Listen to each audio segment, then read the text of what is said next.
Now we're recording. Okay, so if the tree has height h, can you tell me anything about the number of leaves? Let's start with an easy case. If the height of the tree is equal to 1, so it's like these trees down here. What can you tell me about the number of leaves? Yeah? Yeah, so the number of leaves then is less than 4. Anything else? Yep. So less than or equal to 4 and greater than or equal to 2. Right? Because it could be a tree that looks like this, or it could be a tree that looks like this, or it could be a tree that looks like that. Those are the only 2 trees of height 1. Right? Now, what if the height is 2? So what's the smallest number of leaves it could have?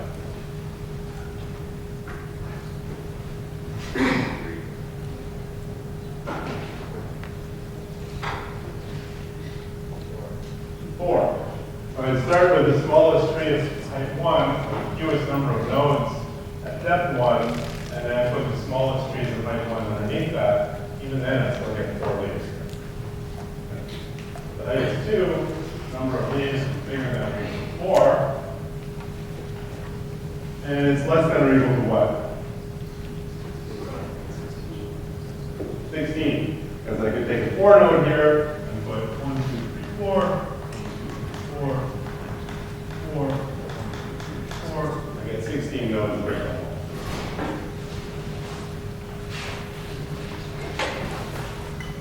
Tell me the answer for height 3. Yeah.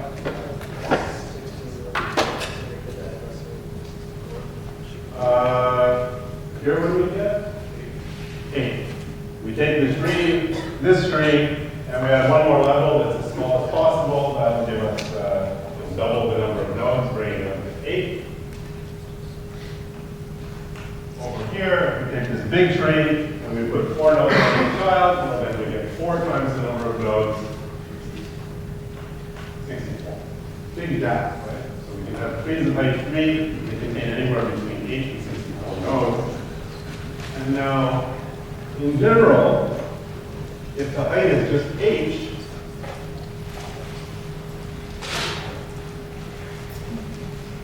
so if I want to write these things as just functions of h, then what do I get on either side here? Yeah. 2 to the h and 4 to the h. Good.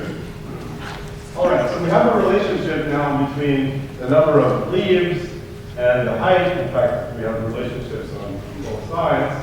So the original question was, if it has n leaves, what can we say about its height? Well, let's focus on this part of it. So we know that 2 to the h is less than or equal to n. If we take the logarithm, base 2 logarithm of both sides, so we take log of 2 to the h and log of n, and we get h is less than or equal to log of n. So the height of a 2-4 tree with n leaves is less than or equal to log n.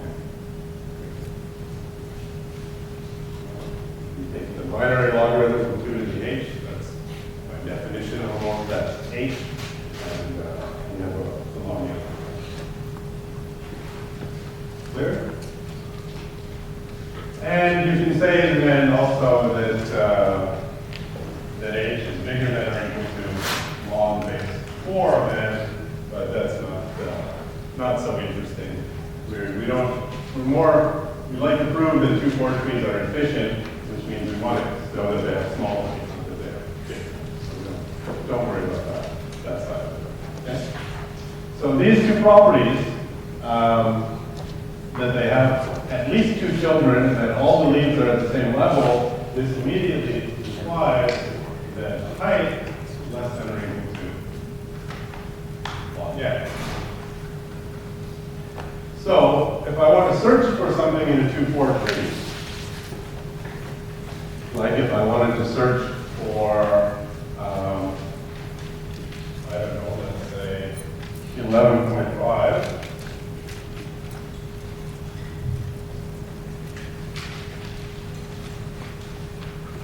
How would I proceed? How would you proceed? Yeah. So you start with the, you just check to see where 11.5 falls into 1 3. Okay, so 11.5 is bigger than 4. It's also bigger than 10, but it's not bigger than 14, so it's between 10 and 14. So that says that we should go down this tile.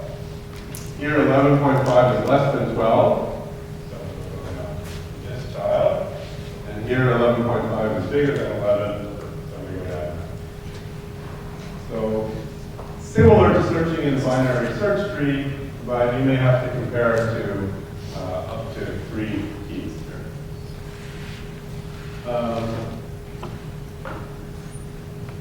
Okay, good.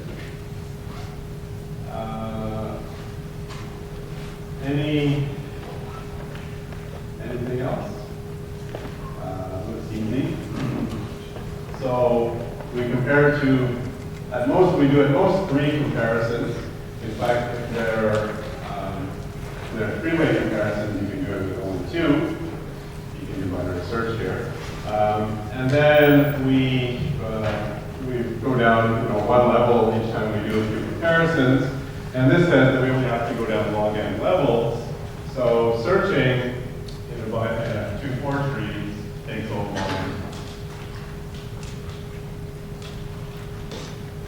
Okay. So that's easy, that's fast, that's great. So all we need to know now is how we add things and how we remove things. Okay? So let's try adding something. In fact, we already searched for it. So let's add 11.5. How would you add 11.5?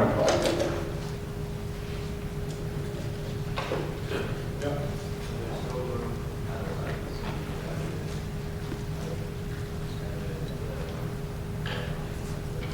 So what do you mean? There's no room in 11? No, we just have to keep all the leaves at the same level. Same distance from the root. So there is room here. Like there's room for 2 more. We can just add another leaf here, and the key, 11.5, gets stored in this one. So now we would find 11.5 at this node if we search for it again. But if we search for 11.2, for example, we'll go down here. If we search for 11.6, we'll go off. So we just add. We get down to a leaf, and just above the leaf, so we take a step out of the tree, and that step out of the tree should create one of these sort of fake leaves. We call them external nodes. So we add that to the parent, and then we put the key in there. So when do we run into a problem then? Yeah? When we have to add in a 4th value into the bottommost leaf. Yeah.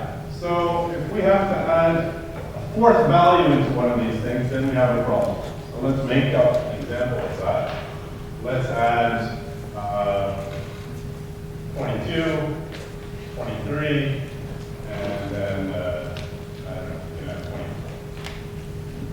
So we add 22. That is a search that takes us down to here, and there's room for it. So I'm going to put it in there. 22. Next, we add 23. That's just a search that comes down here. And there's room for it, so we put it there. 23. So now this node has 4 children. So when we add 24, we come along here, we add it. And now we've got a node 4 keys in it and 5 children. According to this rule, this breaks the first rule of 2-4 trees. We have a node that doesn't have 2, 3, or 4 children. So how would we deal with that? Yeah.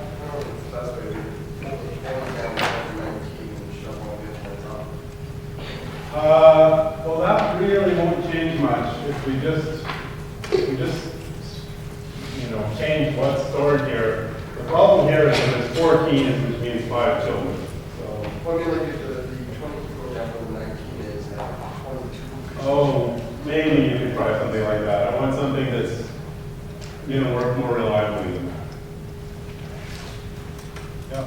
Then you just check it anytime you're adding to a node, see if there's 3. If there is, compare it to each of the numbers to see which new node it should go to. Sure, but then you still have this issue that it has to go somewhere. In this case, the natural place for it is right there. Yeah. Can we check the parents, see if we can add them, and then once we get all the way up to the loop, it's created. Aha, so what do you mean by add them in? So we go down to the very bottom, Yeah. and it already has 4 children, so we can't go there. So we look at the parent, see that it has 4 children, we can't go there. Then we go up, and now we're at this group, and it has 4 children, but we can add a new group that we're looking at. Okay, the tricky part then is we still have to maintain this thing that the keys stored in the nodes tell you which child to go down. So we can't just stuff them into any node. So we've got it sort of where we want it, but just the problem is it made the node too big. So this node is too big. And so the solution is actually to split it into 2 different nodes. So we'll split it into a node that contains, let's say, 21 and 22, and another node that contains 23 and 24. And now we will make, so this new node here has no parent yet, but we'll make it a child of this previous parent. Now, look carefully. This parent now has 1 more child, which means it should have 1 more key. And it should be a key that can tell you whether you should go to this child or to this child. And handy key here is the biggest one in the left child. You could also use the smallest one, the right child. So in this case, 22 goes out of here and gets put up here.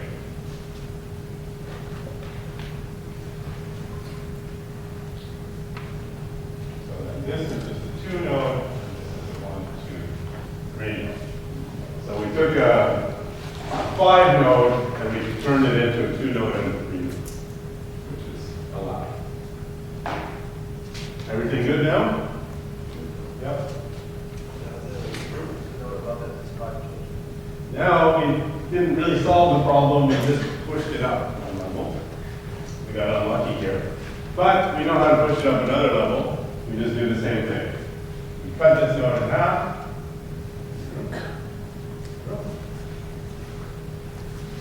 That gives us a new node that we attach to the parent. That means the parent needs a new key, and the key we take is the largest key in the smaller subtree.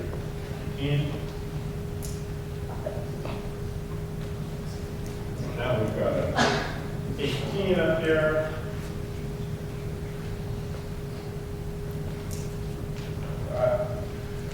Node and 3 node. The only problem is we've created another 5 node at the root. So what do we do? Split the root.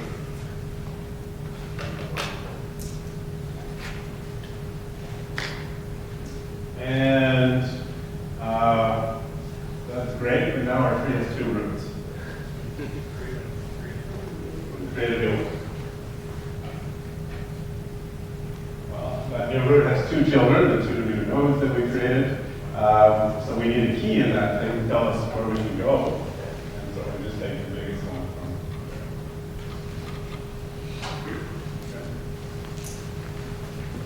So I should point out that this is actually a pretty rare event that you insert and you have to go all the way up to the root and split it. Mostly you insert and you do nothing, you just attach it as a leaf. Sometimes you may have to go up a level. Occasionally the splitting goes all the way up to the root and then you get a new root. And if we think about it, we sort of know that that had to happen eventually because because you can't have arbitrarily many nodes in a tree. I mean, the height of the tree has to grow somewhere. This is how it grows. Yeah. So it'll never grow down then without is that correct? It only grows up. And that's somehow necessary because we have this rule that all the leaves have to be at the same level, which means if we increase the height of any leaf, we have to increase the height of every leaf. And sort of your natural way to do that is put a level on top rather than the whole pile of levels at the bottom. Much easier to do it that way. Okay? That clear? Good. And there's nothing tricky about this, right? I mean, there's a little bit of case analysis you have to do here, but mostly the split operation is a fairly simple thing. You take a node that has 5 children, 4 keys, and you split it into 2 nodes, and then you pass this key up to the parent to distinguish. And then you may have to continue that way.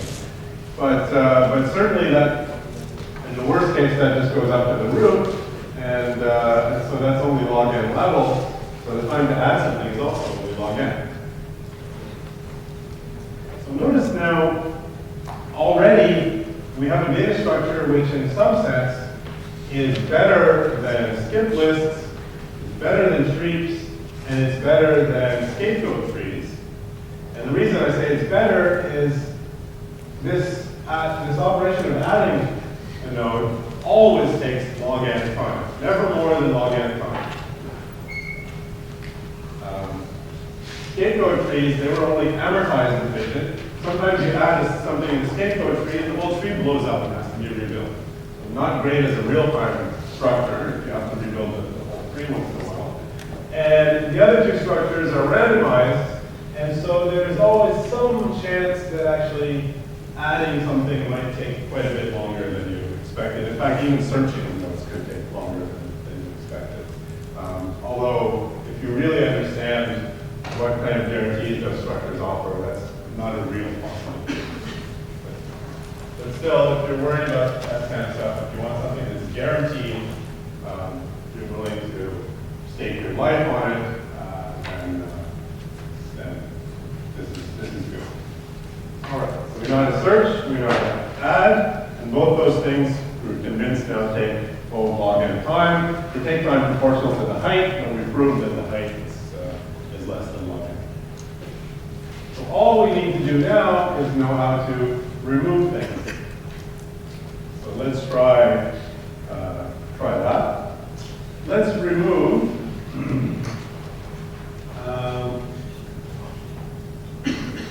I don't know, let's remove, let's say,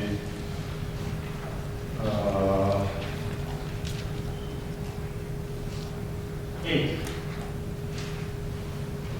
We want to remove 8 from this thing. What do we do?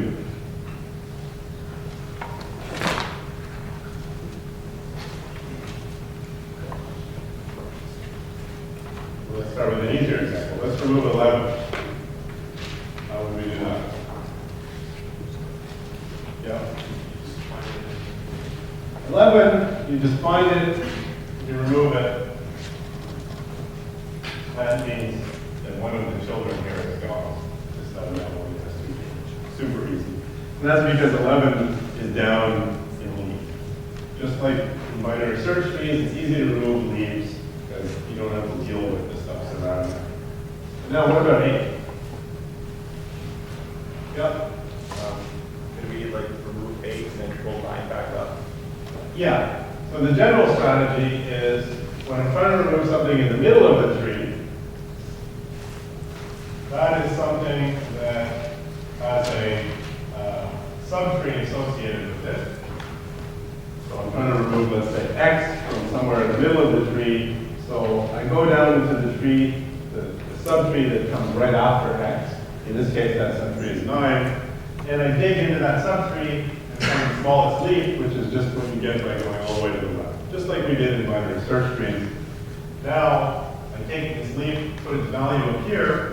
It works just as well as x did because it's the next closest value. And now I only have a problem removing it. So removing an internal node, internal value can be turned into the problem of removing a leaf. So in this case, we go take 8 out, steal 9, because it's the smallest thing in the subtree, but it's bigger than 8. And now this thing has no key at all. So we just get rid of it. Easy, right? All right, good. See any issues that might come up? Yeah. When you take 9 out, it now has something to, it has something. Oh, you're right. What's it going to do that?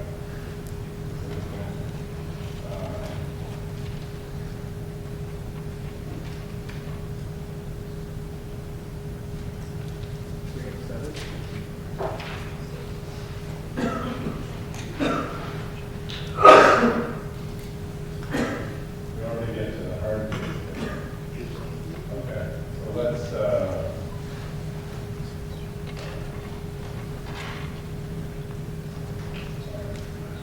not just begun. We got 8 here, 9 here. Do this a little bit more slowly. So we steal 9, we put it up here, and that means that if we're following our rules about the number of keys and the number of children, that we have a node that has 0 keys and 1 time. So that's against the rules. We're not allowed to do that. Every node is supposed to have 2, 3, or 4 children, and this one only has 1. Any idea how we could manage that? What we could do? Yeah. Go back down to the second. The 9 drop down 1, 7, and then the 7, 9, and 3. Yeah. So we can do this somehow, some kind of shuffle, but we still end up with too many nodes. The problem is we have too many nodes. Yeah. Can you just treat it as adding 9 into the whole tree itself? So you do it the same way as when you're or adding some lines like before. So let's say now we take 9 off, we can break that, what's it called? We can break the node that has 6, 9 and take 9 off and break everything says. Okay. Maybe.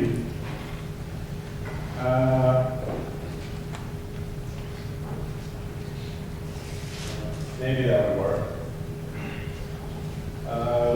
But what I want to show, or what I'd like to do is the normal, the usual way, which is when we added and we got a node that was too big, we split the node into 2. So if we're going to remove and the node gets too small, what should we do maybe? Yeah. Combine it with the parent, or so when we split, we actually take a node and split it into 2 nodes at the same level. So the opposite of that would be to take 2 nodes at the same level and merge them. So we have this guy who's too small now, and we want to merge it with something at the same level. And it should be something that has the same parent, otherwise we're going to have real difficulties. So do we know that this guy has a sibling? That there's something else with the same parent? And why do we know that?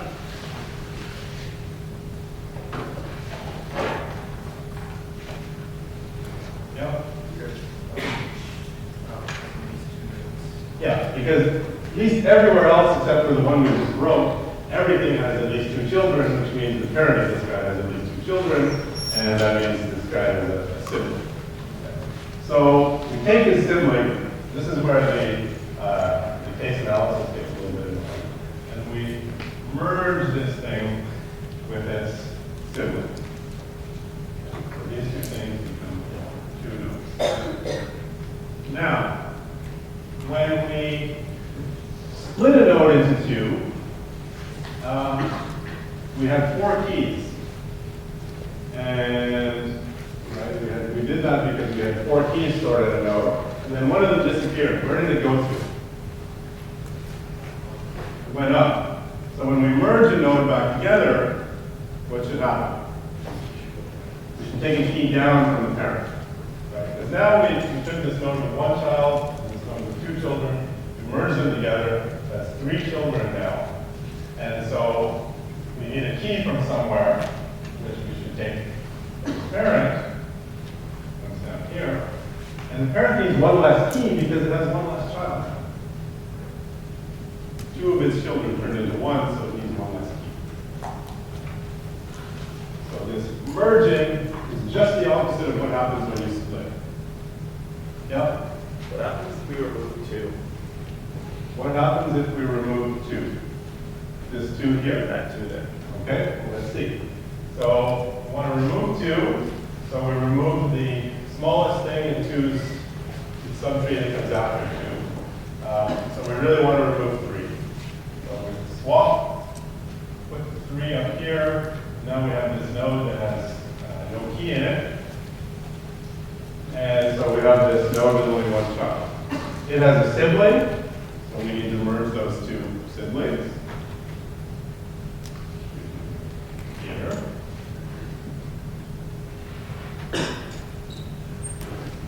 So now we have this node with 3 children, but only 1 key. So we take a key from the parent, which we can do because the parent has 1 less child. Now we have a node that has only 1 child and no keys, which means we do what? We merge it with a sibling. Here's a sibling. Merge these 2.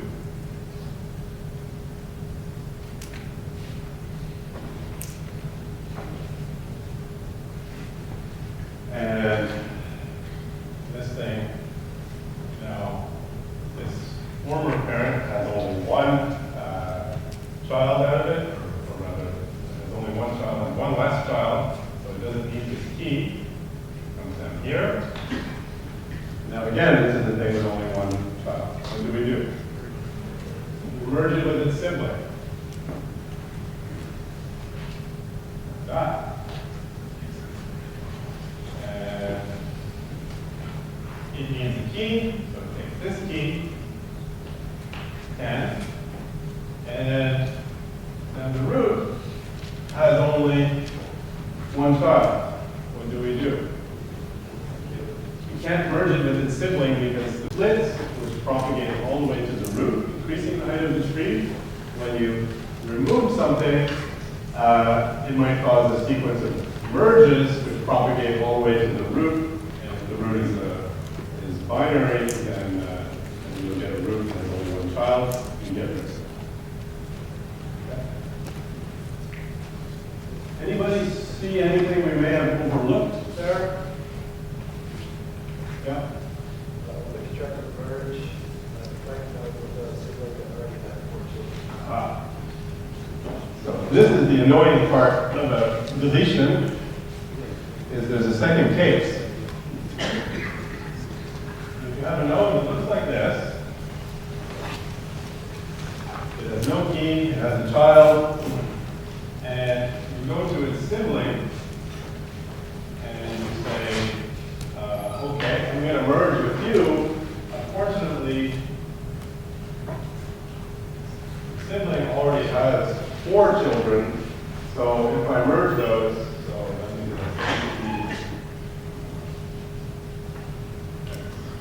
Y, Z, sibling already has 4 children, so if I merge with it, I'm going to create something that has 5 children.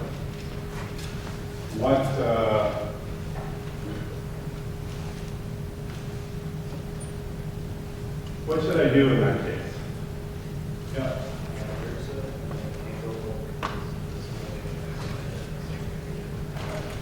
So there's 2 ways to think of it.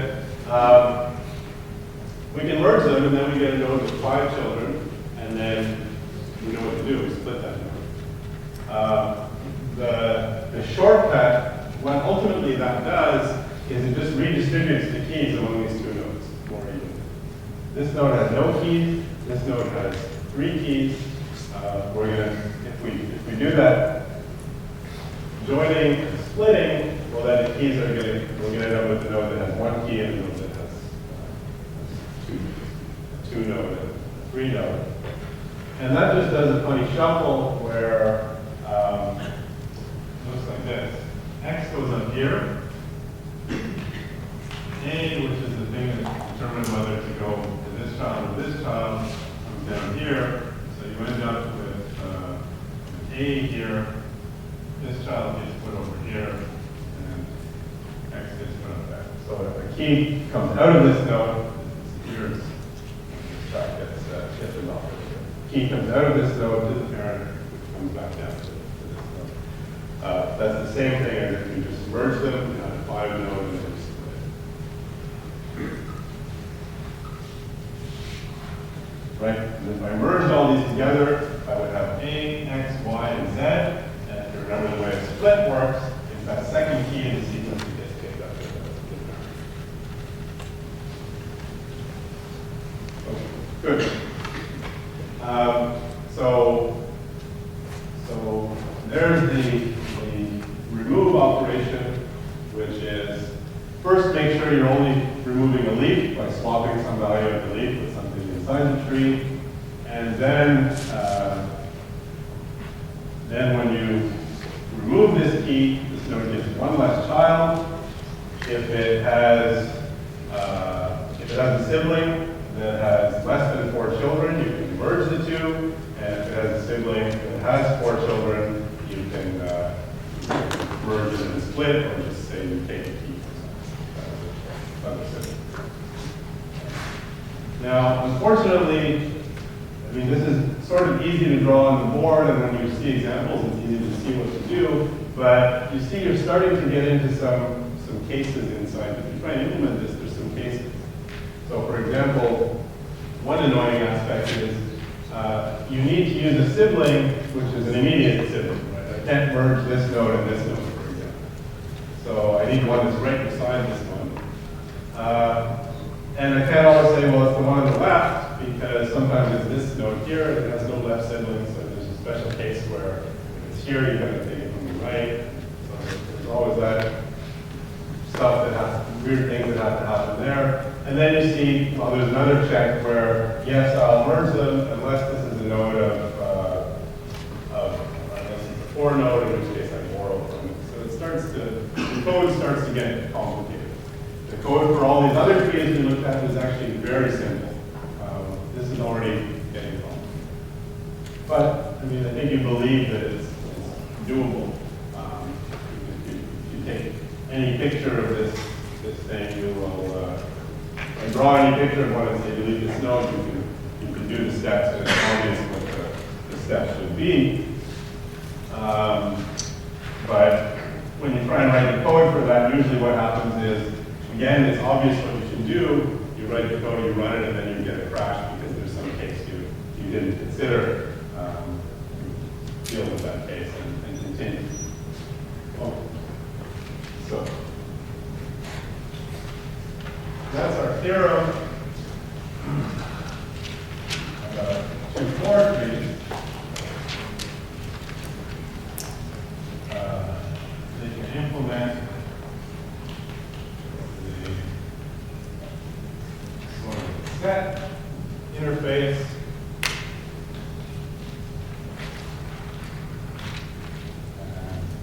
Adding, removing, searching for something,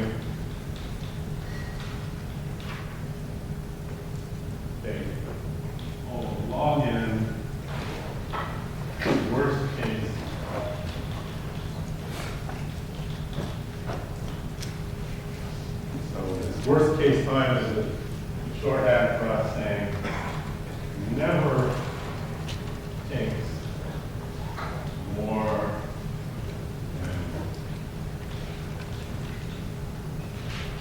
a logarithmic number of steps. Never, ever, ever. There's no probability, there's no expected number of steps, there's no amortized, there's no clause in here about furthermore, and nothing up here about if we ignore the cost of anything, it just works.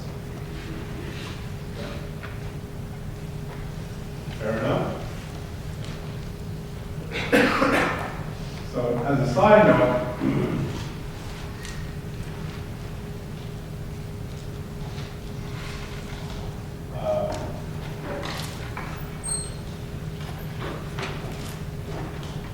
you may have heard of these things called B trees. Anybody heard of B trees? You use them every day. Every time you open your computer, you're using a B tree. Every major file system, real file system, is implemented. The underlying structure is a B tree. A B tree is basically the same thing as a 2-4 tree, except instead of having at least 2 children and at most 4 children, you have at least B children for some value of B, and at most 2 times B children. And B then is pretty big. B is something big enough that fits inside the block of a disk. Now you know not only 2-4 trees, but you also know the B trees. And all the algorithms look the same. When you add and a node ends up with more than 2 times B children, you split the node. That can propagate. The keys move around in the same way, and the same thing happens when you remove and you get a node that has less than B children. You can either merge it with one of its siblings or borrow some keys from one of its siblings. So that these things are really big in databases, and pretty much every disk file system is somewhere inside of it is a B tree that's having all that structure. Yeah.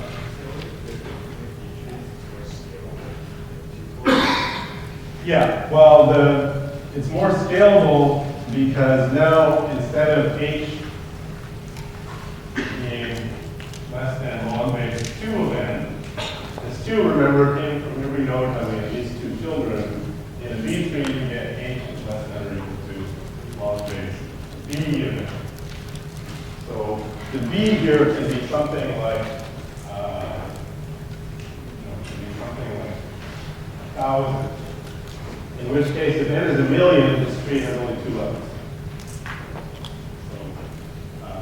So that's the reason. And disks, you may or may not know this, but a hard disk, it costs a lot to go and read 1 byte from a hard disk. In fact, it costs the same amount to read 1 byte from a hard disk as it does to read the whole block from the hard disk. So you fix the value of B here so that if I have to go and look at a node, then I might as well get my money's worth and get a whole pile of stuff, a whole block's worth of data. And when I do that, that means the height gets much smaller, which decreases the number of nodes I look at. So remember, log base 1,000 of a million is 2, and log base 2 of a million is 20. So it's the difference between 2 accesses to disk and 20 accesses. So that's why. Okay. So I said that, so I like 2-4 trees.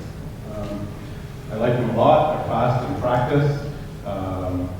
In fact, B trees are even faster in practice. Even if you're not working on a disk, you'll find that you'll find implementations of B trees that are way better than red-black trees or streaks or any of these things. But we are obsessed with binary search trees in computer science, binary trees and binary search trees in particular. So somebody had to go and turn these things into binary trees. Yeah?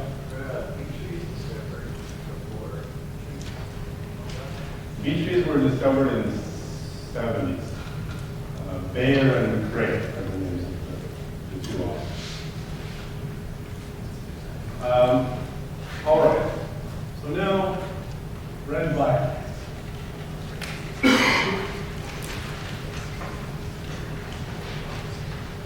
So these are binary search trees.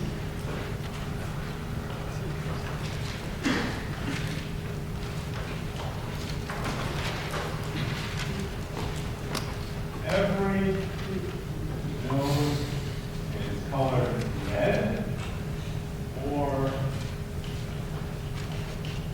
black. And there's some rules about this coloring. No two red nodes are adjacent. So that means you never have a red parent with a red child. This kind of thing can never happen.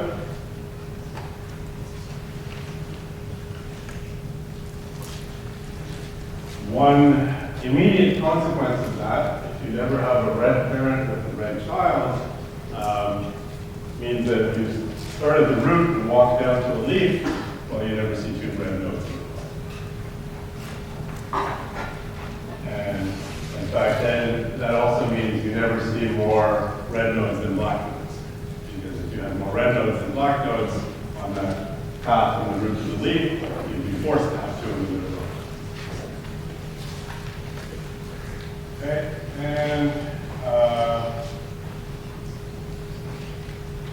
every root to leaf path has the same number of black nodes. And that number, we'll call it H, is the black height of the tree.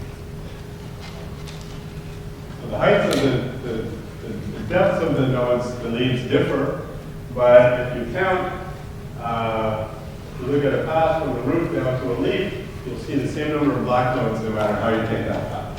What varies is the number of red nodes on that path.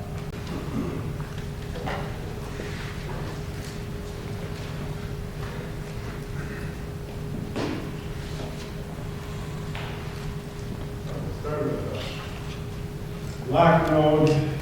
Maybe it has a couple of red children.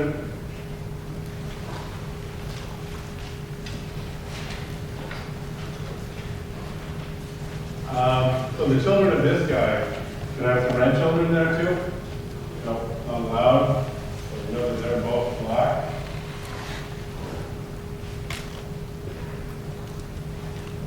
And same thing must be true of this guy.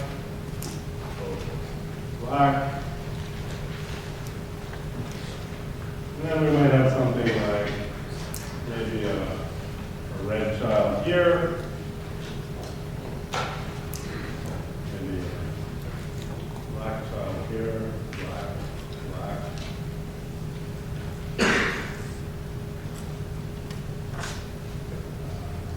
Here we could go.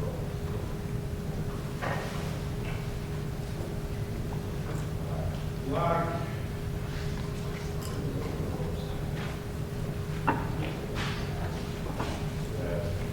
Red.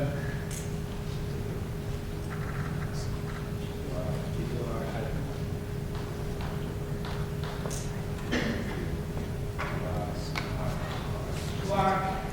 And we use the same convention that these nodes are where the data goes, and there's these external nodes sticking off of here.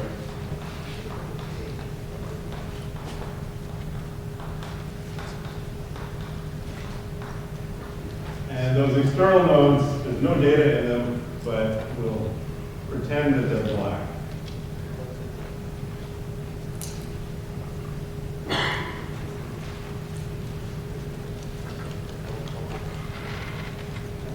So let's check. Does this thing satisfy the red and black tree properties? I don't see any two red nodes that are beside each other, so that part is good. No two red nodes are adjacent. Every node is red or brown in this case, but that's because I don't have a black piece of chalk. And if I look on every root to leaf path, I see 1, 2, 3, 4 black nodes. 1, 2, 3, these guys are also black nodes. 4 black nodes. 1, 2, 3, 4. 1, 2, 3, 4. 1, 2, 3, 4. 1, 2, 3, 4. So if you look at all these things, you see 4 black. Okay, so the black height of this thing is 4. All right. Why these weird rules?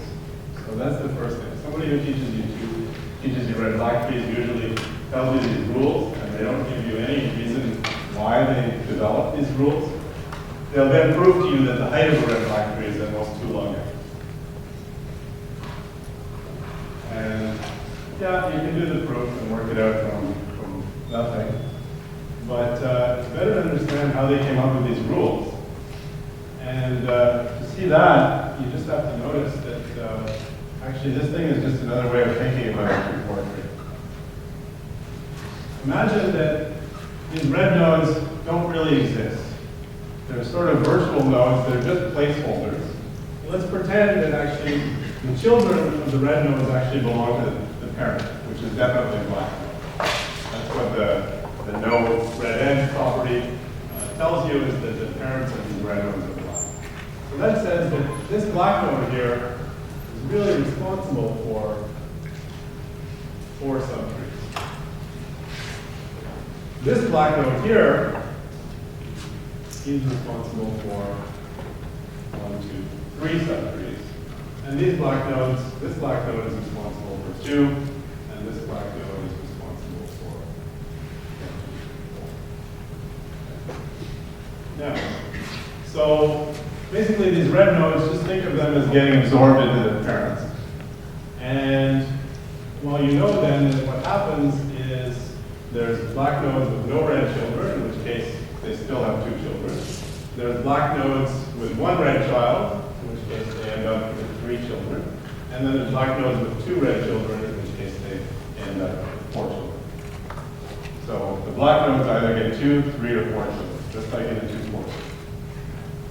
Now, this thing says that every root to leaf path has the same number of black nodes in it.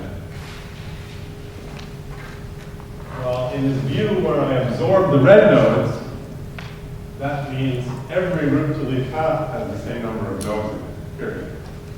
That's exactly the same property that we have for 2-4 trees.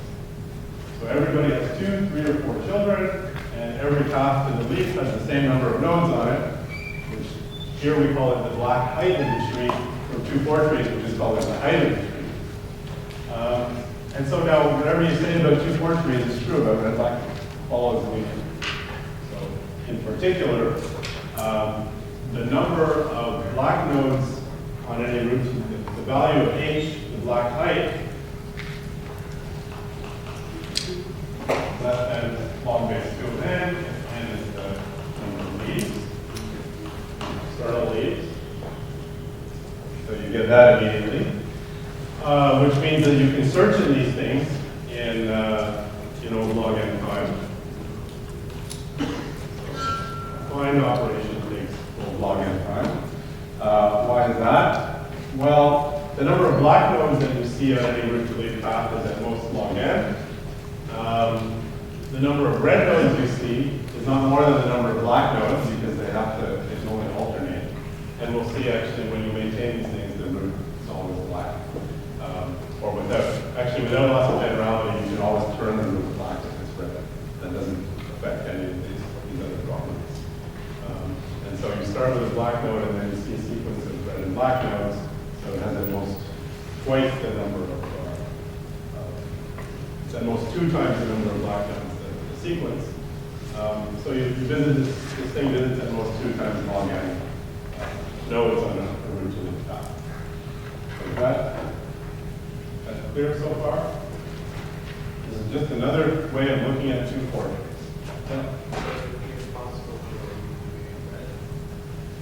That these external nodes, which are these things here, correspond to these things in the 2-4 tree, they're always considered to be black. So let's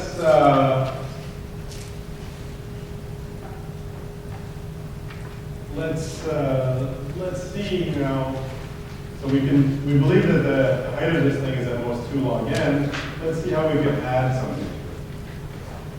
Let's say I want to add some value to this tree. I won't bother to write in the numbers here. Binary search tree, you can put the numbers in the correct order if you want. Let's say I want to add in some value that would appear here. So if I follow the search path for that value, it pops out here. So I want to put this new thing, I want to add, let's say, x to this tree. So I want to append x as a fresh node here, which means that this node has then these 2 external children, and these external children are always black. So now I have to make a color for x. What color should I pick? Red. Why red? Or why not black? Yeah. Yeah. If I color this node black, and now I've created a path which is longer than the rest. It has more black nodes in it than all the other paths. So if I color this node red, I save myself this this problem with the black height. It doesn't change the black height. This used to be a black external node. Now it's a red node, but it has 2 black external children. So those 2 paths have the same number of black nodes on them. Anything else I need to do here?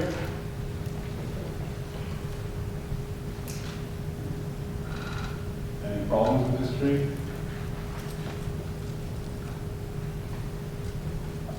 Looks good, right? Good. And if you think about the underlying 2-4 tree, that means that this black node here used to have 2 children, now it has 3. Just like adding in the leaf of the 2-4 tree. All right, let's focus up here because I think everybody can see it.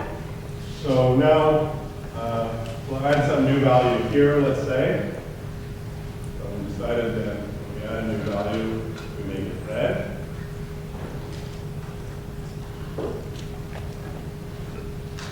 And now we can maybe add a value here. So we have red.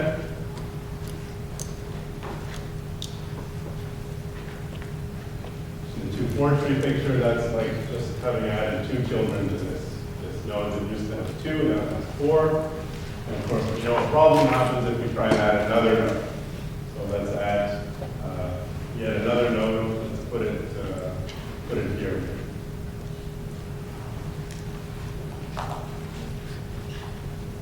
So in the 2-4 tree picture,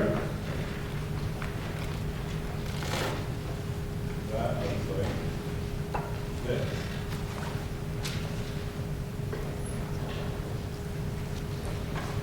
So this is a node, a black node that has 1, 2, 3, 4, 5 children. It's not allowed in a 2-4 tree, and it shows up. That has to show up in the red-black tree as a problem with the red-black tree properties. What's the problem? Yeah? We have 2 reds side by side. We need to fix that. So what did we do in a 2-4 tree when a node had 5 children? Yep. We split it. So what would that look like? What would a split look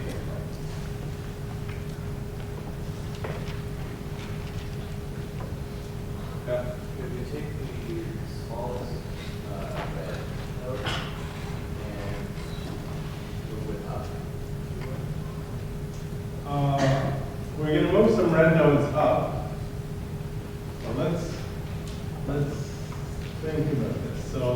split, we have this node that has 5 children, we want to split it somehow, which means that its parent is going to get another child. In red-black trees, the way you make somebody have another child is you make one of their children red and it absorbs that thing as well. So in this case, we have an actually fairly easy way to deal with this. We take these 2 red nodes and we push their redness up into this node and make these 2 black. So let's see what that does. This becomes red. These 2 become black.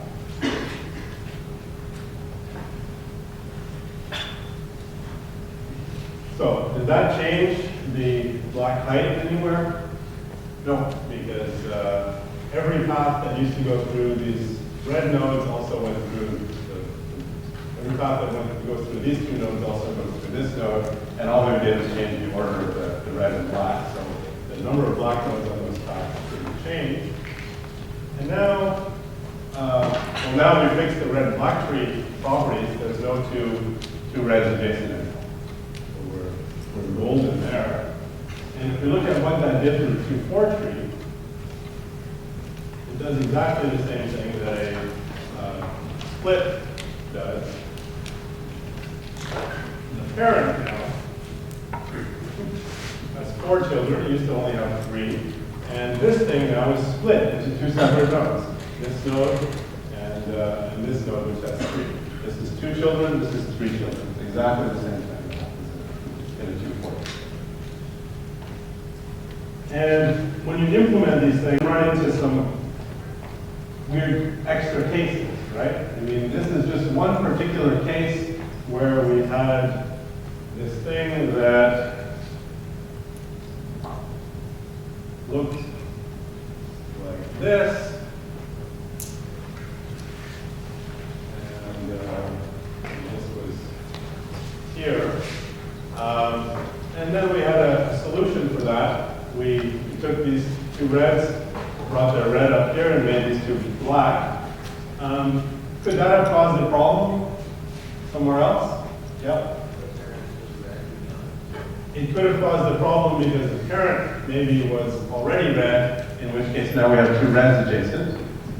But that's similar to what happens in 2-4 trees. Is splitting a node because it's too big could make the parent too big. So that can push up. But there are other problems that show up in red-black trees which have nothing to do with 2-4 trees. So for instance, if I want to insert a node here,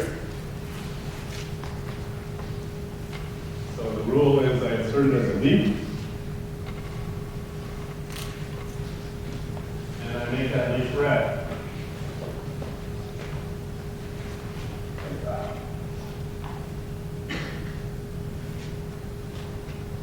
Now, in the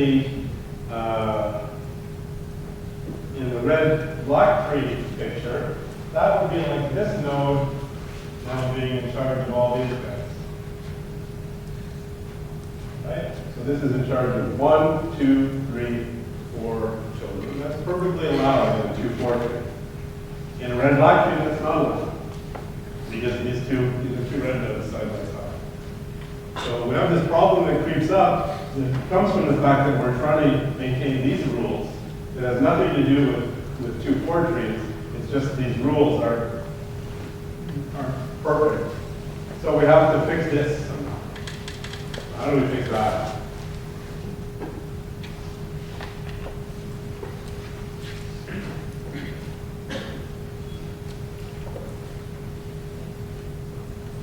The answer is I don't know.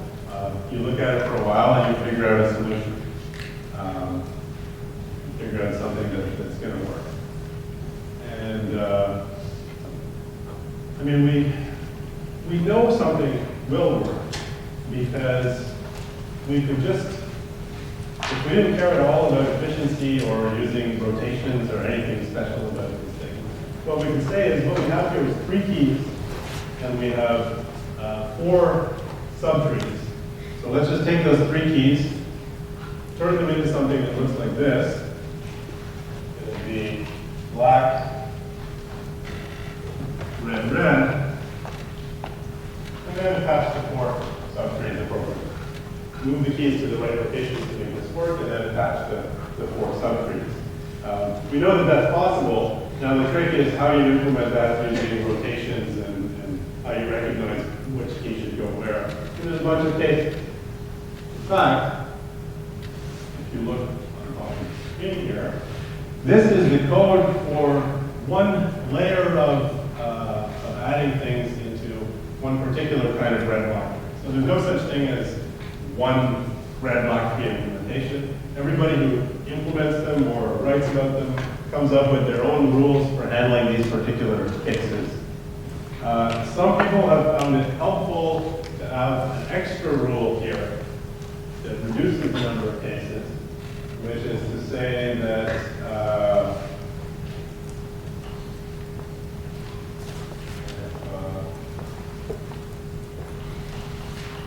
a node has a right red child, then it also has a left red child. In particular, this configuration is not allowed.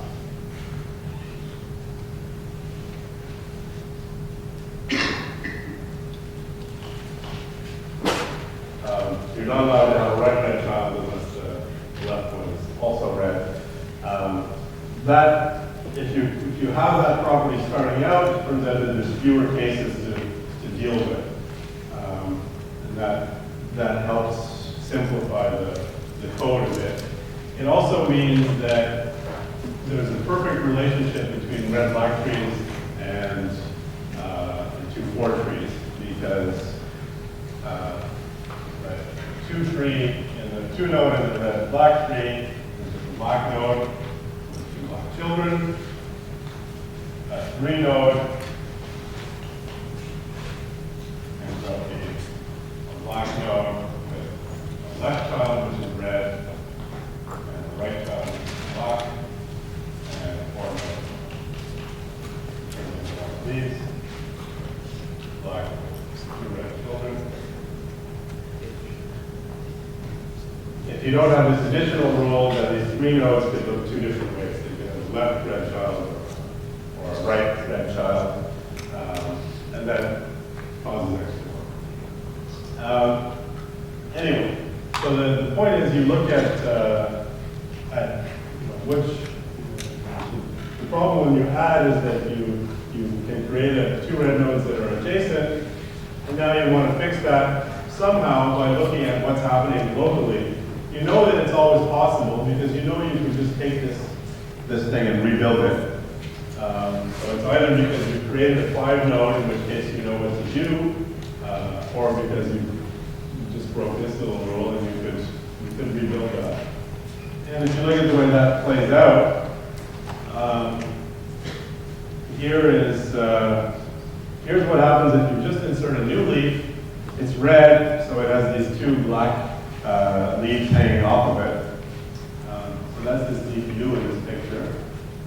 And you look at use parent, W, and look at its color. Now already there's an issue because you could be the left child or the right child in this parent. And if W's color was,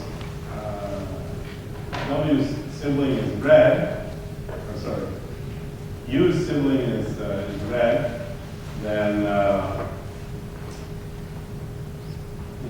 you're looking at one of these pictures. So if you look at U's sibling, it's either red or black, and so you find yourself in one of these 3 cases. One of the cases you can immediately return from because there's no problem. U's sibling is red. That means the parent is already black, so you're good. If your sibling is black, you may have to do something, and in this case, you do this operation called flip left, which is a rotation and a color change, which moves these these things in mind. That takes you to some state where, again, now you have to look at W's color. If it's red, you look at something else. If it's right, if it's black, you can return. Now you again look at, in this other case where it was red, you have to look at the color of the grandparents, right child, and different things happen in any of those cases. And in the end, you find out all of those cases, eventually you stamp them out. It's like playing a game of whack-a-mole, and you can handle everything. Handle everything means that you can get to a situation either where you're done, so where it says return here, the algorithm for adding is finished, or you get to a situation where you have moved this red color up in the tree, and now you need to run the same thing over again, starting at that node, because that might be adjacent to a red node, or it might be the wrong, it might be a right child which is colored red, which is not. It's just run this procedure. But this always moves the problem further up the tree, which means that it finishes after a long exercise.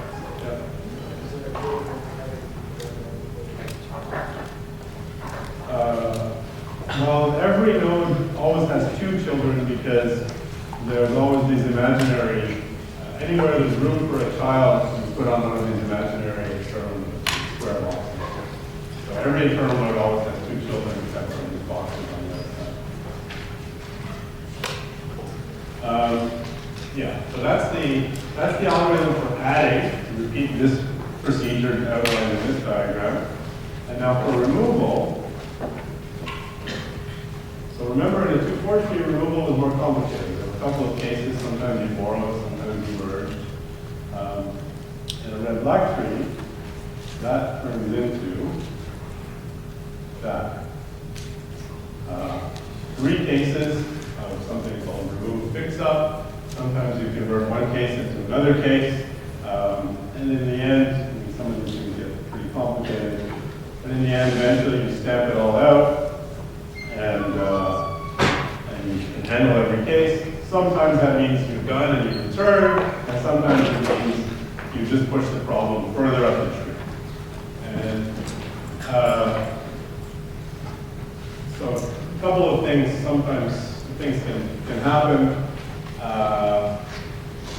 Pushing the problem further up the tree means making the red node go further up the tree.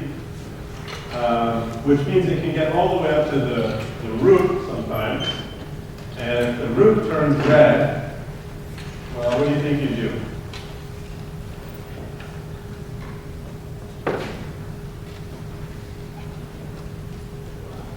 Make it black. And what does that do to the black height? It increases it. So the root turns red, you make it black, that increases the black height. That's a similar thing to splitting the root in half. Right? Yeah. So there you go. All right. So let's leave it at there. That's as much as I want to tell you about red black case. Now you understand the theory.